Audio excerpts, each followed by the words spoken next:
The MMDA says the peak of the holiday rush is already being experienced along major thoroughfares.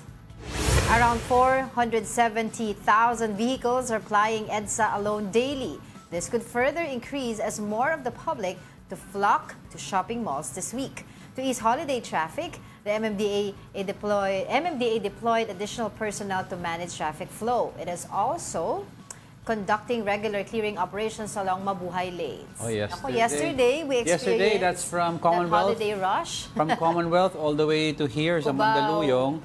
2 hours, almost Cubao muna, one and a half hours. Commonwealth all the way to Mandaluyong, 2 hours, 30 minutes. Cubao itself, from East Avenue to past P. Tuason, 1.5 hour na halos ang biyahe. Nalituloy tayo kahapon. Kikita mo ilang kilometers lang yun.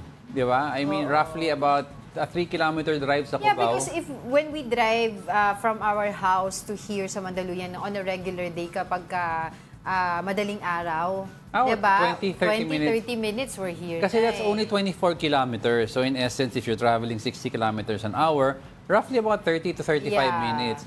Pero 2 hours and 30 minutes. So ramdam na yan. Wow. And then baka dumoble pa yan dahil nga next week, mas holiday rush pa dahil next week yung iba mas makukuha nila yung bonus nila, yung 13th month nila. So may pera na para makapag-shopping. Although bawal nga daw ang mall wild sale, ang problema, may mga sale yung mga stores individually, sabay-sabay din.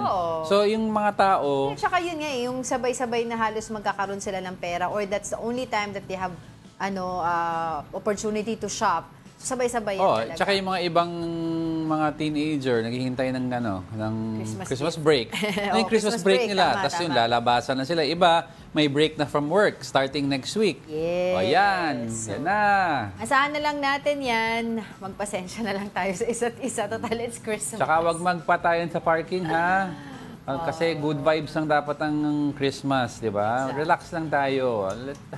Be happy, smile and be kind.